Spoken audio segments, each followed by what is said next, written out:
Good morning बच्चों। Practice set 19 में आपका बहुत बहुत स्वागत है। जैसे कि आपको पता है कि आज जो है प्रैक्टिस सेट 19 चल रही है। यदि इसके पहले की प्रैक्टिस सेट ना देखे हैं तो उसको आप जरूर देख लीजिए। तो चलिए सीधे चलते हैं क्वेश्चन की तरफ। क्वेश्चन को सॉल्व करते हैं। क्वेश्चन में कह रहा है 5 सेंटीमीटर त्रिज्या के वृत्त पर उसके केंद्र से 13 सेंटीमीटर दूर स्थित एक बिंदु से खींची गई स्पर्श रेखा की लंबाई क्या होगी। यानी कह रहा है एक 5 सेंटीमीटर त्रिज्या का वृत्त है और उसके केंद्र से 13 सेंटीमीटर दूर, उसके केंद्र से 13 सेंटीमीटर की दूरी पर स्थित एक बिंदु है। वहीं से एक स्पर्श रेखा वृत्त पर खींची जाती है। तो उस स्पर्श रेखा की लंबाई आपसे पूछ रहा है। तो चलिए पहले आपको हम एक वृत्त बना देते हैं। ये आपका एक वृत्त हो गया, ये वृत्त हो गया। वृत्त का केंद्र ये वृत्त का केंद्र है। केंद्र को O मान लेते हैं। इसकी त्रिज्या जो दे रही है, त्रिज्या 5 सेंटीमीटर की, त्रिज्या 5 सेंटीमीटर ऐसे खींच देते हैं ये। अब इसके बाद कह रहा है इसके केंद्र से 13 सेंटीमीटर दूर, कह रहा है उसके केंद्र से 13 सेंटीमीटर दूर। केंद्र यही है, केंद्र से 13 सेंटीमीटर दूर यहाँ चले गए, ये 13 सेंटीमीटर हो गया, 13 सेंटीमीटर हो गया। फिर कह रहा है 13 सेंटीमीटर दूर स्थित एक बिंदु से खींची गई स्पर्श रेखा की लंबाई।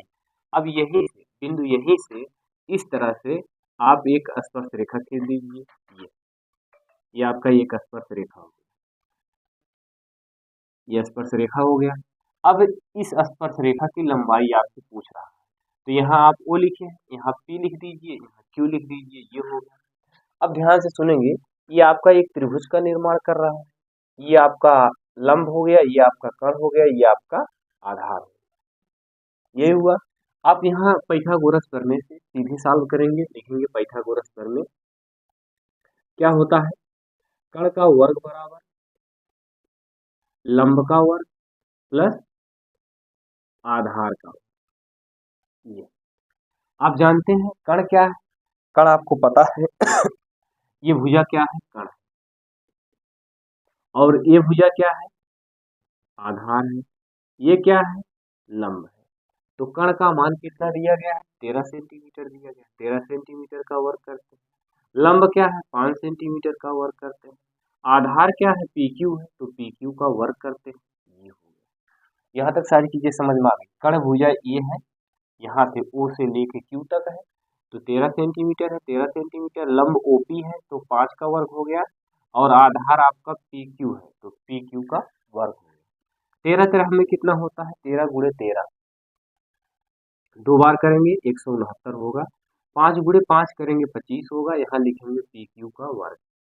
ये 169, इसको लेके आएंगे इधर, कितना हो जाएगा ये आपका 25 इक्वल टू, यहाँ लिखेंगे PQ का वर्ग। ध्यान से सुनिएगा, 169 के पास 25 को लाएंगे, माइनस में हो जाएगा। 9 में से 5 गए 4 हो गया, 6 में से 2 गए 4 हो गया, यहाँ 1 हो गया। यहाँ लिखेंगे PQ का वर्ग। लिखिएगा PQ का वर्ग बराबर कितना लिखेंगे, 144। यहाँ लिखेंगे PQ बराबर कितना लिखेंगे, रूट में 144। यहाँ लिखेंगे PQ बराबर कितना आ गया, 12 सेंटीमीटर आ गया। कैसे, 144 का यदि वर्गमूल निकालेंगे आप तो 12 आएगा। उम्मीद है आपको कहीं भी किसी भी प्रकार की कोई असुविधा नहीं हुई होगी। कह रहा एक वृत्त है जिसकी त्रिज्या 5 सेंटीमीटर है, 5 सेंटीमीटर हो गई। केंद्र से कह रहा 13 सेंटीमीटर की दूरी पर एक बिंदु है, 13 सेंटीमीटर की दूरी पर एक बिंदु Q हो गया। और इसके बाद फिर कह रहा यहीं से वृत्त पर एक स्पर्श रेखा खींच दीजिए। तो एक स्पर्श रेखा हमने खींच दिया। इसके बाद हमने पाइथागोरस प्रमेय का फार्मूला लगाया। ये रेखा OP लंब है और OQ कर्ण है, और PQ ये आधार है। तो कर्ण का वर्ग बराबर लंब का वर्ग प्लस आधार का वर्ग। तो आपने देखा क्या, कर्ण क्या है, 13 सेंटीमीटर है, 13 का वर्ग कर दिया। लंब आपका 5 है तो 5 लिख दिया। आधार आपका PQ है तो PQ का वर्ग कर दिया। 13 13 में 169 होता है, 5 पचे 25 हो गया, 5 गुणे 5 करेंगे, फिर PQ का वर्ग हो गया। फिर यहाँ से 169 के बाद 25 को लाएंगे, माइनस 25 हो जाएगा, इक्वल टू PQ का वर्ग हो गया। 169 में से 125 को घटाएंगे तो कितना आएगा, 144 आएगा। PQ का वर्ग हुआ, तो PQ का वर्ग बराबर 144, PQ बराबर रूट में 144, और पी क्यू बराबर कितना आ गया 12 सेंटीमीटर। इसका वर्गमूल निकालेंगे तो 12 ही आएगा। चलिए आगे चलते हैं, अगला क्वेश्चन देखते हैं। क्वेश्चन नंबर 2 में चलते हैं। उम्मीद है इस क्वेश्चन में आपको सारी चीजें समझ में आ गई होंगी। चलिए आगे चलते हैं, अगला क्वेश्चन देखते हैं। अगले क्वेश्चन में आपसे कह रहा है, क्वेश्चन नंबर 2 में चलते हैं। क्वेश्चन नंबर 2 में चलेंगे तो आप कैसे सॉल्व करेंगे, जरा इसको क्वेश्चन नंबर 2 को आप देखिए। देखिए यहाँ लिखा गया है, यदि यक्स tan 45 अंश cos 60 अंश बराबर sin 60 अंश और cot 60 अंश, तो यक्स का मान ज्ञात करिए। तो इसको कैसे सॉल्व करेंगे, पहले यहाँ लिख लेते हैं यक्स tan कितना लिखेंगे, tan 45 अंश लिख लेते हैं, इंटू cos कितना लिखेंगे, cos 45 अंश लिखते हैं। चलिए इसको थोड़ा से स्पेस नहीं है इधर करके लिखते हैं। यहाँ कितना दिया गया है, यक्स लिखेंगे, यक्स tan कितना दिया गया 45 अंश दिया गया, 45 अंश लिख लेते हैं। cos कितना दिया गया है, cos 60 अंश दिया गया, 60 अंश लिख लेते हैं। इक्वल टू sin कितना दिया गया, sin 60 अंश, और उसके बाद कितना दिया गया cot 60 अंश। ये अब आप हमको बताइए, यक्स को ऐसे लिख लेते हैं, tan 45 अंश का मान कितना होता है। आप जानते हैं tan 45 अंश का मान 1 होता है, और ये इंटू में cos 60 अंश का मान कितना होता है, तो आप जानते हैं cos 60 अंश का मान 1/2 होता है। इक्वल टू यहाँ कितना है sin 60 अंश, sin 60 अंश का मान कितना होता है, तो sin 60 अंश का मान आप जानते हैं रूट में 3/2 होता है। ये हो गया। अब काट 60 अंश का मान बताइए।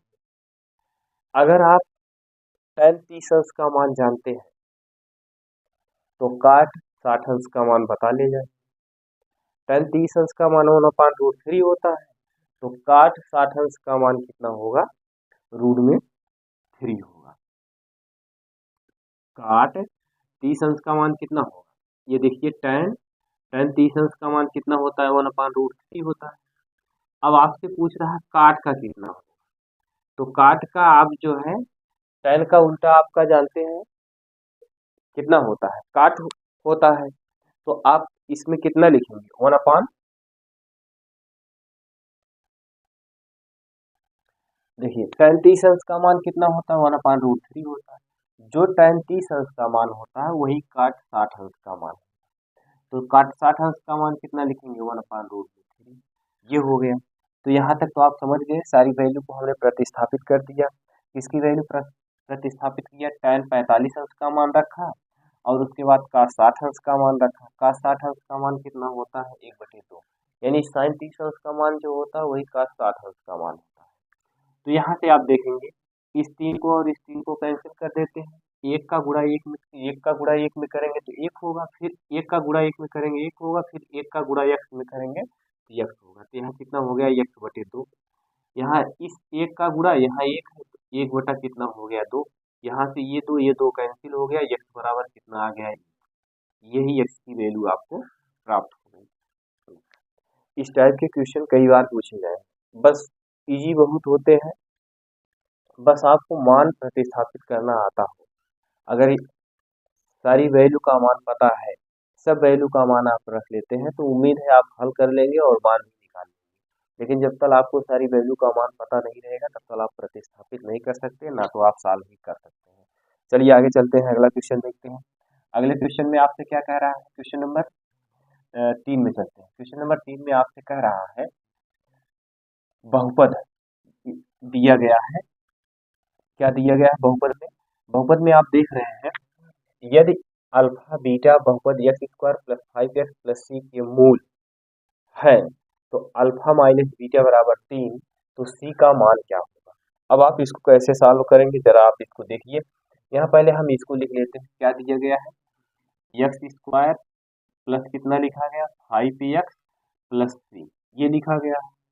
अब इसके बाद इसका एक कह रहा मूल है अल्फा माइनस बीटा बराबर 3 है, तो यहाँ लिखा है अल्फा माइनस बीटा बराबर कितना लिखा है 3, इसको समीकरण आप एक बना लीजिए। ये आपके क्वेश्चन में दिया गया है, यहाँ तक आपको सारी चीजें समझ में आ गई। अब इसके बाद फिर क्या कह रहा है आपसे कि सी का मान क्या होगा।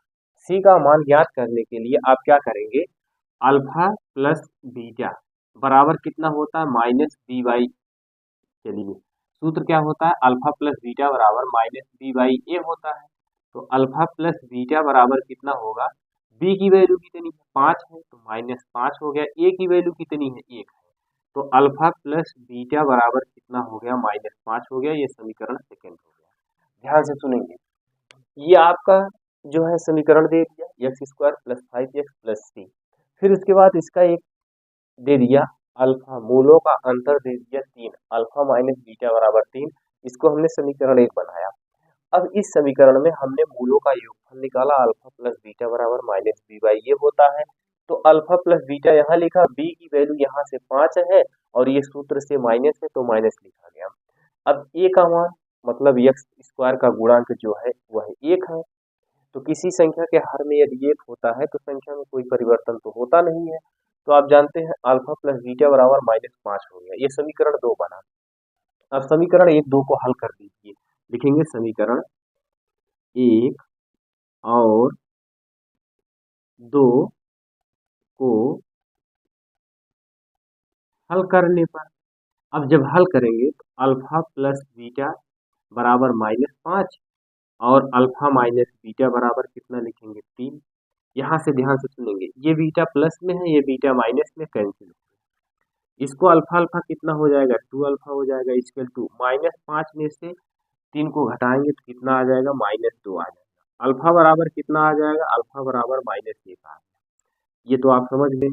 अब इसके बाद यही अल्फा का मान चाहे समीकरण 1 में रख दीजिए चाहे समीकरण 2 में लिख दीजिए, लिखेंगे यहाँ अल्फा का मान समीकरण 1 में रखने पर, 1 में रखने पर, अब जब रखेंगे, अब यहाँ से देखेंगे रखने पर समीकरण 1 क्या है, अल्फा प्लस बीटा बराबर कितना है, माइनस 5 है, तो अल्फा की वैल्यू कितनी माइनस 1 है, प्लस बीटा लिखेंगे इक्वल टू माइनस 5 करेंगे, बीटा बराबर कितना करेंगे माइनस 5, इस 1 को इधर ले जाएंगे प्लस 1 हो जाएगा, बीटा बराबर कितना आ जाएगा माइनस 4 आ जाएगा।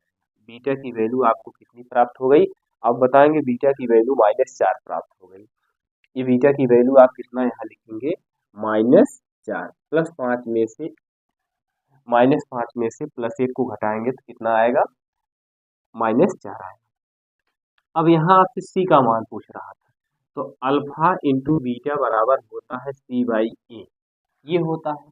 तो ये बताइए अल्फा की वैल्यू आपने कितना प्राप्त किया, माइनस 1, अल्फा की वैल्यू माइनस 1 रखते हैं, गुणे बीटा की वैल्यू आपने कितना प्राप्त किया, माइनस 4 हो गया सी बटा ए। सी की वैल्यू तो दी नहीं, ए की वैल्यू कितनी दी गई है, ए की वैल्यू आपकी 1 दी गई है, 1 रख देते हैं, तो माइनस 4 माइनस 1 का गुणा करेंगे तो कितना होगा 4 होगा। सी की वैल्यू आपको कितनी प्राप्त हो गई, 4 प्राप्त हो गई। यही आपका आंसर हो गया। इस टाइप के क्वेश्चन को आपको ऐसे ही सॉल्व करना है। उम्मीद है आपको कहीं भी किसी भी प्रकार की कोई असुविधा नहीं हो रही है। पुनः सुनेंगे, ये आपका समीकरण दिया गया था, मूलों का अंतर दे दिया था, तो मूलों का योगफल माइनस बी बटा ए होता है, तो हमने अल्फा प्लस बीटा बराबर माइनस 5 प्राप्त कर लिया। समीकरण 1 2 को हल कर दिया, इसको और इसको हल किया तो आप देख रहे हैं अल्फा की वैल्यू माइनस 1 प्राप्त हुई। तो ये अल्फा का मान समीकरण 1 में रखने पर यानी अल्फा प्लस बीटा बराबर माइनस 5, तो यहाँ हमने क्या किया, अल्फा का मान माइनस 1, बीटा का मान आपको ज्ञात करना है इक्वल टू माइनस 5 है, बीटा बराबर माइनस 5 में से प्लस 1 को घटाया गया माइनस 4 आ गया। तो मूलों का गुणनफल, आप जानते हैं मूलों का गुणनफल बराबर क्या होता है, आप जानते हैं सी बाई ए होता है। तो अल्फा का मान आपने निकाला है माइनस 1, यहाँ से देख लीजिए, और बीटा का मान माइनस 4 निकाले हैं तो यहाँ रखा गया, सी ऐसे रखा गया, ए की वैल्यू कितनी है 1 है, तो अब इसका इसका गुणा करेंगे तो कितना हो जाएगा 4, माइनस 4 माइनस 1 का गुणा करेंगे तो 4 हो जाएगा। सी बराबर कितना आ गया आपका 4 आ गया, यही मान आपसे पूछ रहा था तो आपने इसको ज्ञात कर लिया। चलिए आगे चलते हैं, अगला क्वेश्चन देखते हैं। अगले क्वेश्चन में आपसे क्या कह रहा है, क्वेश्चन नंबर 4 में चलते हैं। क्वेश्चन नंबर 4 में आपको क्या दिया गया, जरा उसको आप एक बार सॉल्व करके कमेंट करिए कितना आंसर प्राप्त हो रहा है आपको। चलिए आगे चलते हैं, देखते हैं। देखिए यहाँ कह रहा है चित्र में यक्स का मान ज्ञात करिए। एक आपका ये चित्र बन गया है, चित्र को मैं यहाँ बना दे रहा हूँ पुनः। ये देखिए आपका एक चित्र है, ये चित्र है। अब इस चित्र में ये इसका केंद्र है, इस केंद्र से यहाँ और यहाँ इस तरह से बना हुआ है, और इसके बाद ये आपका ऐसे है, फिर ये आपका ऐसे है। ये। अब यहाँ आपसे पूछ रहा है ये यक्स है और ये ओ है, ये ए है, ये बी है और ये सी है। यहाँ कितने अंश का कोण दिया गया है? 120 अंश का कोण दिया गया है। तो इस टाइप के क्वेश्चन हम प्रैक्टिस सेट में इसके पहले भी करा चुके हैं। ध्यान से सुनेंगे। अगर हम कहते हैं स्पर्श रेखा पर किसी केंद्र से लंब डाला जाता है तो यहाँ कितने अंश का कोण बनता है? आप बताएंगे 90 अंश। तो यहाँ कितने अंश का कोण बताएंगे? आप बताएंगे 90 अंश। क्योंकि आप जान रहे हैं ये स्पर्श रेखा है, ये केंद्र है, केंद्र से स्पर्श रेखा पे जब लंब समद्विभाजक होता है तो यहाँ 90 अंश का कोण बनता है। और जब ये 90 हो गया, ये 90 हो गया, ये 120 हो गया, तो ये बताइए यक्स का मान क्या होगा? आप जानते हैं चक्रीय चतुर्भुज के चारों कोणों का योगफल कितना होता है? आप जानते हैं 360 होता है। तो ये 90 और इसको जोड़ लीजिए।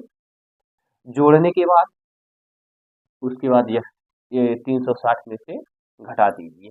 और नहीं तो इसको सिंपल सी भाषा में ऐसे लिख लीजिए। लिखने का मतलब आपका ये है चक्रीय चतुर्भुज के सम्मुख कोणों का योगफल 180 अंश होता है। डायरेक्ट यहाँ लिखेंगे चक्रीय चतुर्भुज के सम्मुख कोणों का योगफल कितना होता है? 180 अंश। अब चक्रीय चतुर्भुज सम्मुख कोणों का मतलब ये हुआ कोण ओ प्लस कोण सी इक्वल टू कितना लिखेंगे? 180 अंश। कोण ओ कितना दिया गया है? यक्स दिया गया है। कोण सी कितना दिया गया है? 120 दिया गया है। इक्वल टू यहाँ 180 लिख लेते हैं। यक्स बराबर कितना होगा? 180 माइनस कितना करेंगे? 20। तो यक्स बराबर आपको कितना आ जाएगा? 0.6 60 अंश आ गया। यक्स की वैल्यू 60 अंश आ गई। और नहीं तो हमने आपसे बताया क्या? ध्यान से वो भी सुन लीजिए। कोण बी पे कितने अंश का है और कोण ए पे कितना है? आप जानते हैं कोण ए धन कोण बी धन कोण सी धन कोण ओ बराबर पूरा कितना करेंगे? 360। ये हो गया। अब कोण ए की वैल्यू कितनी है? 90 है। कोण बी की वैल्यू 90 है। कोण सी की वैल्यू कितनी है? 120 है। ध्यान से सुनेंगे। और कोण ओ की वैल्यू कितनी है? यक्स है। इक्वल टू कितना लिखेंगे? 360 अंश। 90 90 कितना होगा? आप बताएंगे 180 अंश होगा। 180 हो गया और इसके बाद ये 20 हो गया प्लस क्या लिखेंगे? कोण यक्स इक्वल टू कितना लिखेंगे? 60 अंश। अब इसको जोड़ेंगे। 0 हो गया, 8 2 10 हो गया, 1 1 2, एक कितना आ गया? 300। और कोण यक्स लिखेंगे इक्वल टू 360 करते हैं। तो फिर यक्स बराबर आप क्या करेंगे? 360 में से 300 घटा दीजिए, कितना आ जाएगा? 60 अंश आ जाएगा। आप विस्तार में लगाना चाहते हैं तो इस तरह से लगाइए, शॉर्टकट में लगाना चाहते हैं तो इस तरह से लगाइए। क्योंकि आपको पेपर में अगर सॉल्व करना है तो आप ऐसे लिख दीजिए चक्रीय चतुर्भुज के सम्मुख कोणों का योगफल कितना होता है? 180 अंश होता है। और अगर पूरे कोण की बात करेगा, चारों कोणों की अंतः कोण की बात करेगा तो 360 लिखिएगा। और जब सम्मुख कोण इसके इसके सामने का रहेगा तो 180 अंश होता है। तो देखिए हमने क्या किया, ये कोण क्यू है, ओ है और ये कोण सी है। तो कोण ओ धन कोण सी बराबर कितना लिख दिया? 180 अंश लिख दिया। ओ की वैल्यू यक्स है, सी की वैल्यू 120 है, इक्वल टू 180 अंश। यक्स बराबर 180 माइनस 120 कितना आ गया? 60 अंश। ये आपका आंसर हो गया। चाहे आप इस तरह से लगाइए चाहे इस तरह से लगाइए, हम तो कहेंगे आप यही विधि अपनाएंगे तो ज़्यादा बढ़िया रहेगा। क्योंकि पेपर में सॉल्व करते समय आपको समय को ध्यान में रखना होता है। चलिए आगे चलते हैं, अगला क्वेश्चन देखते हैं। अगले क्वेश्चन में चलते हैं। क्वेश्चन नंबर 5 में चलते हैं। क्वेश्चन नंबर 5 में आपसे क्या कह रहा है? क्वेश्चन नंबर 5 आप जरा सॉल्व करके जरा कमेंट करेंगे कितना आंसर प्राप्त हो रहा है आपको। उम्मीद है आप क्वेश्चन नंबर 5 को सॉल्व कर रहे होंगे और कमेंट करने वाले होंगे। जल्द ही हमारे पास कमेंट पहुंचने वाला है। चलिए यहाँ से चलते हैं, आगे देखते हैं ये कौन सा है। क्वेश्चन नंबर 4 हो गया, क्वेश्चन नंबर 5 में चलते हैं। यहाँ क्या दिया गया है? tan थीटा बराबर कितना दिया गया है? 4/3 दिया गया है। तो cos थीटा का मान आपसे पूछ रहा है, तो ध्यान से आप सुनेंगे। ये आपका त्रिभुज हो गया। ये tan थीटा बराबर होता क्या है? आप जानते हैं tan थीटा बराबर होता है लंब बटा क्या होता है? आधार। यदि अगर लंब की बात करते हैं तो लंब आप कितना बताएंगे? 4। और आधार की बात करते हैं तो कितना बताएंगे? 3। ध्यान से सुनेंगे, ये लंब ऊपर लिखा गया तो ऊपर 4 लिखा गया है, तो लंब रेखा ये होती है। आधार कितना है? 3 है, 3 लिख लिया। ए कर लीजिए, ए बी कर लीजिए, ए सी कर लीजिए। अब ध्यान से सुनेंगे, कौन सी भुजा नहीं मालूम है? कर्ण की भुजा नहीं मालूम है। कण की भुजा जब आपको नहीं मालूम है तो आप यहाँ क्या करेंगे, ये देखिए लंब कितना है 4 है, आधार कितना है 3 है, तो ये लंब हो गया, ये आधार हो गया, इसको प्रतिस्थापित कर दिया। अब यहाँ आप जानते हैं पाइथागोरस प्रमेय, पाइथागोरस प्रमेय क्या होता है, आप जानते हैं कण का वर्ग बराबर क्या होता है, लंब का वर्ग होता है, प्लस क्या होता है, आधार का वर्ग होता है। यहाँ तक आपको सारी चीजें पता है। कण आपका क्या है, बीसी है, बीसी आपको ज्ञात करना है। लंब आप क्या है, एसी है, एसी का मान कितना दिया गया, 4 का वर्ग। आधार क्या है, एबी है, तो 3 का वर्ग। बीसी कोष्टक बंद वर्ग इक्वल टू 4 चौक 16, 3 त्रिका 9, तो यहाँ लिखेंगे बीसी का वर्ग बराबर कितना लिखेंगे, 16 9 कितना होगा, 25 होगा। बीसी बराबर कितना लिखेंगे, रूट में 25 लिखते हैं। यहाँ तक तो सारी चीजें समझ रहे हैं। यहाँ बीसी बराबर कितना लिखेंगे, इसका वर्गमूल निकालेंगे तो कितना आ जाएगा, 5 सेंटीमीटर आ गया। यही आपका आंसर हो गया, कुछ नहीं करना है, बस आप ध्यान से देखते रहिए और वीडियो में आप लगातार बने रहिए, आपको सारी चीजें समझ में आती रहेगी। चलिए आगे चलते हैं, अगला क्वेश्चन देखते हैं। ये क्वेश्चन नंबर कौन सा था, क्वेश्चन नंबर 5 था। क्वेश्चन नंबर 5 को आपने सॉल्व कर लिया, इसमें बहुत ज़्यादा बताने की जरूरत नहीं थी क्योंकि इस टाइप के क्वेश्चन अभी अभी इसके पहले आपने सॉल्व किया। अब आगे चलते हैं, अगला क्वेश्चन देखते हैं। क्वेश्चन नंबर 6 में चलते हैं। दो संख्याओं का योगफल 35 है, उनका अंतर 13 है, तो संख्या ज्ञात कीजिए। तो माना पहली संख्या x, दूसरी संख्या y। माना पहली संख्या क्या है, x, और दूसरी संख्या क्या है, y। तो कह रहा है दोनों का योगफल यानी इसका और इसका योगफल x प्लस वाई बराबर कितना लिखेंगे, 35। ये समीकरण फर्स्ट हो गया। और उनका अंतर यानी इस संख्या का इस संख्या का अंतर, अंतर का मतलब घटाना, x माइनस वाई बराबर कितना लिखेंगे, 13। ये समीकरण सेकेंड हो गया। अब यही आप लिख लीजिएगा समीकरण 1 2 को हल करने पर, जब समीकरण 1 2 को हल करेंगे, ये y माइनस में ये y प्लस में कैंसिल हो गया, ये x प्लस में 2x हो गया, ये प्लस में ये भी प्लस में, 5 3 कितना हो गया, 8, 3 1 4 कितना हो गया, 48 हो गया। x बराबर कितना हो जाएगा, 48 बटा कितना हो जाएगा, 2। x बराबर कितना हो जाएगा, 2 दूना 4, 2 चौक 8। ये आपकी इतनी वैल्यू प्राप्त हो गई। ये x का मान हो गया, x का मान कितना हो गया, 24 हो गया। अब आगे चलते हैं। अब आपको क्या ज्ञात करना है, y का मान ज्ञात करना है। तो y का मान ज्ञात करने के लिए x का मान चाहे 1 में रख दीजिए चाहे 2 में रख दीजिए। चलिए लिखते हैं x का मान समीकरण 1 में रखने पर एक क्या है, x प्लस वाई बराबर कितना है, 35। यहाँ कितना लिखेंगे, 24 प्लस वाई बराबर कितना लिखेंगे, 35। y बराबर कितना होगा, 35, ये इधर जाएगा माइनस 24 होगा। y बराबर कितना हो जाएगा, यहाँ 1 हो गया, यहाँ 1 आ गया, यानी कितना हो गया, y की वैल्यू कितना हो गई, 11। इसका मान आ गया 24 का मान कितना आ गया, 11। यही आपका आंसर हो गया। बस यही इतना आपको ज्ञात करने के लिए कह रहा था और कुछ नहीं कह रहा था। चलिए ठीक है, उम्मीद है आपको समझ में आ गया होगा। पहली संख्या x, दूसरी संख्या y, दोनों का योगफल 35, दोनों का अंतर 13। समीकरण 1 2 को हल किया हमने, x x y y cancel हो गया, x x 2x हो गया, इसको जोड़ा गया 48 हो गया, x बराबर 24 आ गया। x का मान समीकरण चाहे 1 में रख दीजिए चाहे 2 में रख दीजिए। हमने कहा x का मान समीकरण 1 में रखना, x प्लस y बराबर 35 हो गया, x के स्थान पे 24, y यहाँ ऐसे लिखा गया, 35 ऐसे लिखा गया, y यहाँ लिखे, 35 में से 24 को घटा दिए, 11 आ गया। यही आपका आंसर हो गया। चलिए अगला क्वेश्चन देखते हैं। अगले क्वेश्चन में आपसे क्या कह रहा हूँ, क्वेश्चन नंबर 7 में चलते हैं। क्वेश्चन नंबर 7 में आपको क्या करना है, जरा आप इसको एक बार पढ़ के कमेंट करिए, इसमें आंसर कितना आएगा। कमेंट करते रहेंगे तो हम जान जाएंगे कि आप क्वेश्चन लगा रहे हैं, सक्रिय हैं। यहाँ देखिए बिंदु -5, 7 और -1, 3 को जोड़ने पर रेखाखंड के मध्य बिंदु क्या हो, मध्य बिंदु पूछ रहा है। ये देखिए एक आपकी रेखा हो गई, यहाँ ए कर लेते हैं, यहाँ बी कर लेते हैं, ये मध्य बिंदु ओ मान लेते हैं। अब यहाँ कितना दिया गया, -5, 7 दिया गया है, अगला दिया गया है -1, कितना दिया गया, 3। इसका मध्य बिंदु पूछ रहा है।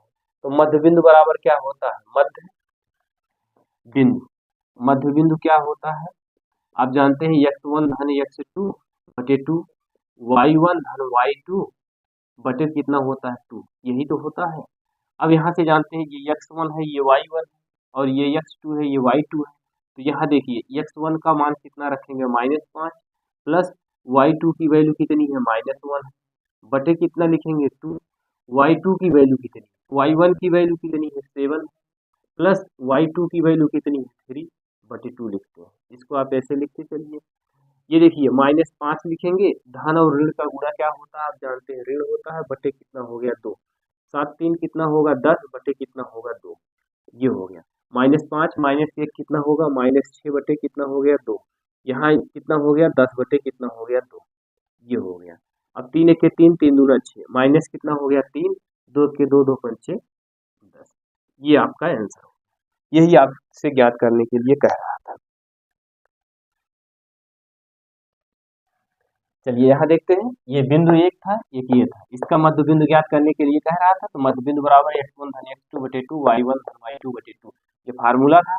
इसको x1 कहते हैं, इसको y1, इसको x2, इसको y2 लिख दीजिए। लिखने के बाद दोनों को जोड़ दीजिए, 2 से भाग कर दीजिए, आपका बिंदु प्राप्त हो गया। चलिए आगे चलते हैं। इस टाइप के क्वेश्चन आप बहुत लगा चुके हैं, प्रैक्टिस सेट कई बार कर चुके हैं और उम्मीद है ये समझ में आ गया होगा, इसीलिए मैं ज़्यादा समय ना लेते हुए आगे चलते हैं। ये देखिए, समांतर श्रेणी का पहला पद दूसरा पद क्रमशः इतना दिया गया है, तो सर्वांतर ज्ञात करिए।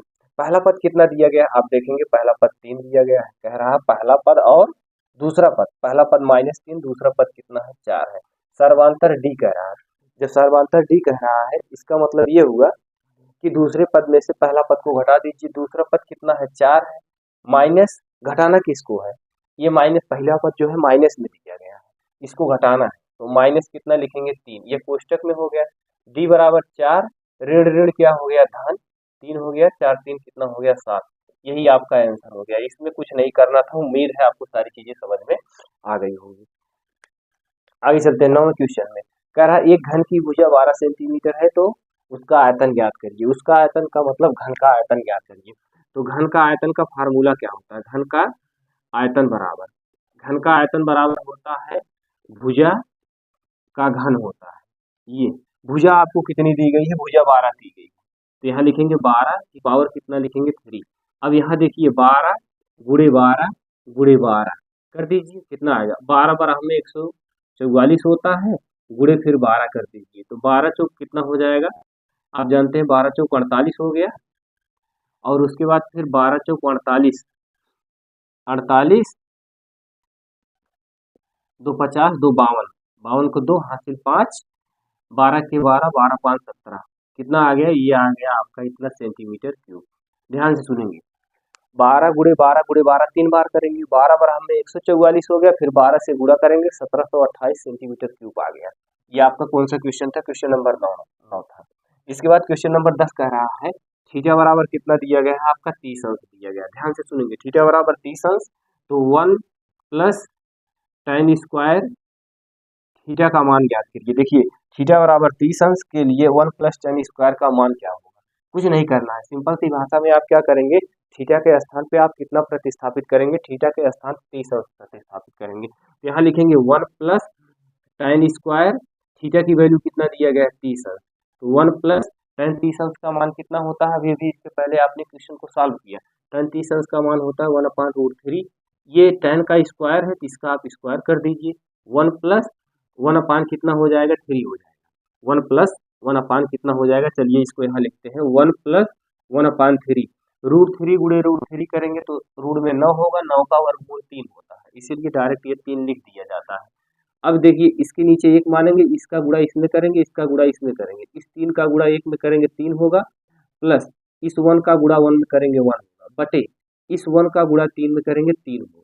अब इसको क्या करेंगे, 3 में 1 जोड़ेंगे 4 हो गया, बटे कितना लिखेंगे 3, ये 4/3 आपका आंसर हो गया। यही आपसे ज्ञात करने के लिए कह रहा था।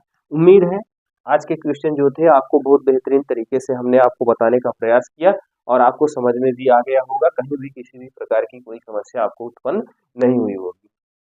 इसलिए नहीं हुई होगी क्योंकि अनवरत जब से हमारी प्रैक्टिस सेट चल रही है तब से आप लगातार बने हुए हैं और ऐसा कोई क्वेश्चन नहीं होगा जो आपके बोर्ड की परीक्षा में ना आया। हम एक एक करके प्रैक्टिस सेट, आज जो है आपकी कितनी थी 19 थी, यानी 19 गुणे आप 10 करेंगे तो हमें लगता है 190 हो जाएंगे। 10 10 क्वेश्चन हमने डेली आपका लिया, आपको हमने सॉल्व कराया। अब जो है एक प्रैक्टिस सेट और लेंगे जो है, उसके बाद फिर आगे जो है कुछ और क्वेश्चन चलेंगे। ये तो छोटे छोटे क्वेश्चन जो थे वो चल रहे थे, तो चलिए ठीक है, वीडियो ज़्यादा बड़ी ना हो इसीलिए हम जो है 10-10 ही क्वेश्चन लेते हैं, इससे ज़्यादा क्वेश्चन नहीं लेते हैं। और आप डेली एक एक प्रैक्टिस सेट उम्मीद है देख रहे हैं, समझ रहे हैं, लगा भी रहे हैं, इसमें कहीं किसी भी प्रकार का कोई संदेह नहीं है। तो एग्ज़ाम वीडियो में प्रैक्टिस सेट में बने रहने के लिए आपका बहुत बहुत धन्यवाद।